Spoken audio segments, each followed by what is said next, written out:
or a downright public scandal. And I say the girl's dead and you all have to kill her. That's what matters. And I say either stop shouting or get out!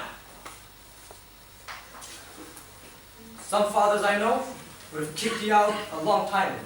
Don't care whether I stay here or not. Well, you stay here long enough to give me a list of those accounts. And yes, pay them back too. If that was bringing Miss Smith back to life, would it? And it doesn't alter the fact that you all have to kill her. Is it a fact? Of course it is. You don't know the whole story yet. Oh, I suppose you're going to prove to me that you didn't spend last summer keeping a girl instead of seeing me, eh?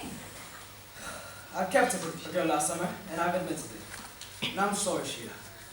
Well, I must admit, you came out of it better than the rest of us.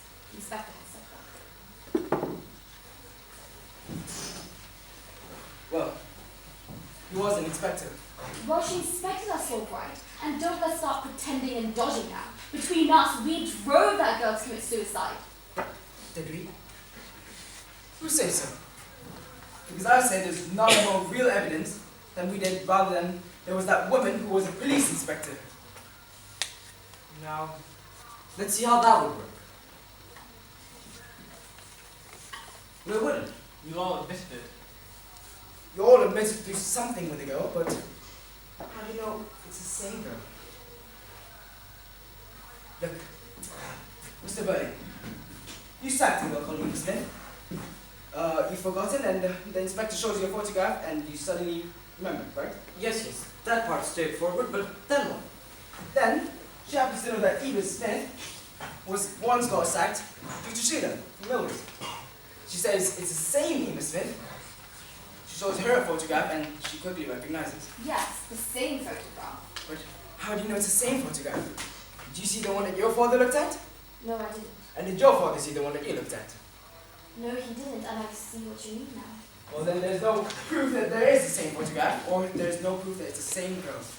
Now, take me. I never once saw a photograph, remember? She caught me by saying that this girl had changed her name to Daisy Renton, and I gave myself away because I'd known a Daisy Renton. Yeah, and there was no proof that this Daisy Renton was actually Eva Smith. We've only heard word for it.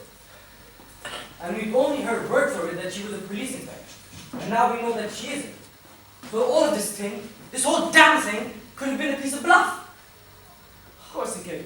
Probably was.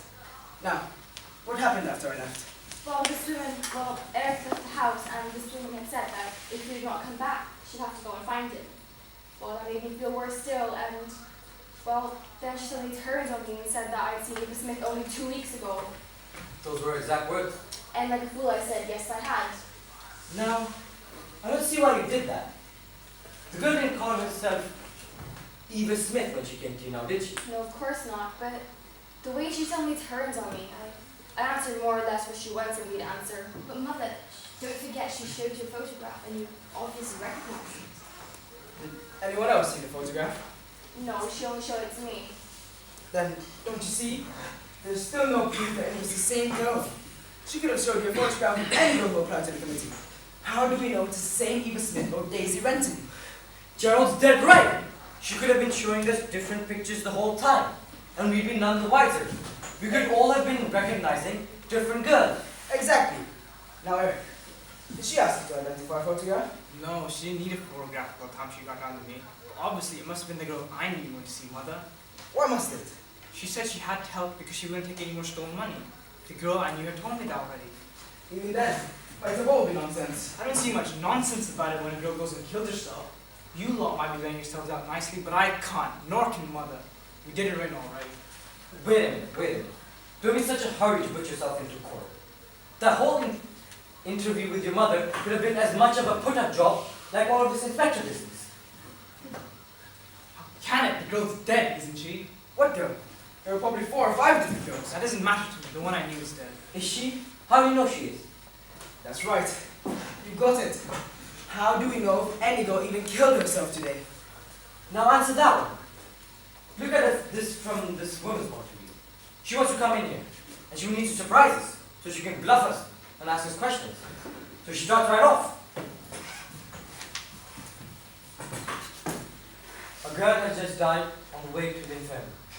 After swallowing some strong disinfectant, died in agony. Alright, don't pause on it. You see? Just repeating it gives you the shakes. And that's what you have to do. And start questioning us. And let's admit that. She did have the laugh of us, alright? She could laugh her head off when you really was on the hoax. Well, I'm convinced it is a hoax. No girl this happened to, no police inquiry, and no scandal. And no suicide? Well, we can settle that at once. How? But ring up the infirmary. Either there's a dead girl there or there isn't.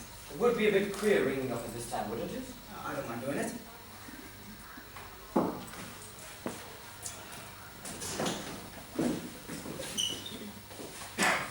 From the 8986. Yes, it's this infirmary. Yes.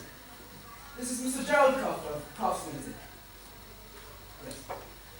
We were rather worried about one of our employees. Have you had a girl brought in this afternoon who committed suicide after drinking some disinfectant? Or any sort of suicide? Yes. I'll wait.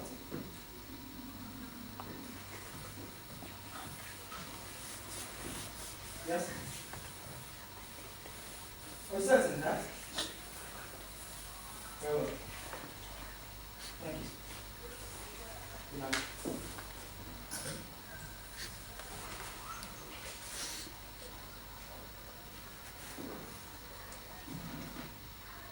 No girl has died in there today. There you are, proof positive. The whole thing just an elaborate sell. Whole lot of moonshine. Nobody likes to be sold out like that. Before all of that, Gerald, have a good. Thanks. I think I could just do one with now. So could I. But the worst part is over. You're still forgetting something which I still can't seem to forget. Everything you said had happened had really happened. And if it didn't end tragically, then it's lucky for us, but it might have done. But how do you know that? The whole thing's different now, Sheila. Come now, you can see that, can't you?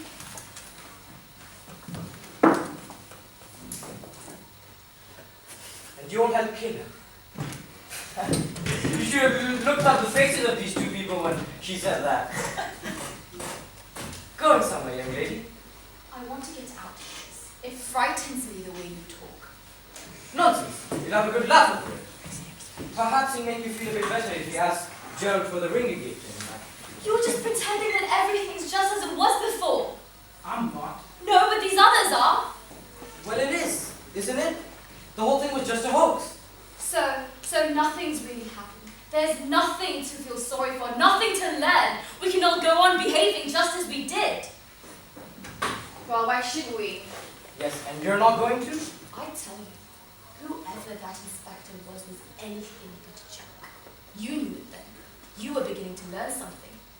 And now you've stopped. You're ready to go on in the same old way. Then But don't- me? I remember what she said, how she looked, and what she made me feel.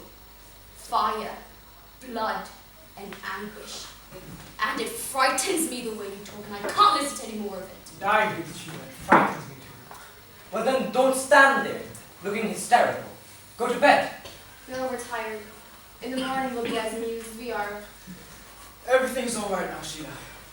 Now, what about this ring? No, not yet. It's too soon. I must think. Now look at the pair of them. The famous younger generation. And they can't even take a joke.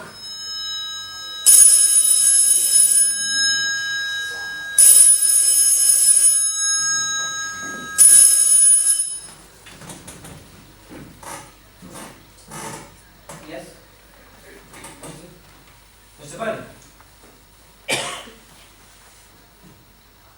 What? Here?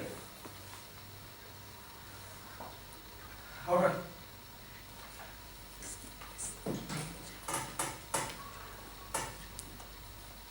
A girl has just died on her way to the infirmary after swallowing some strong disinfectant.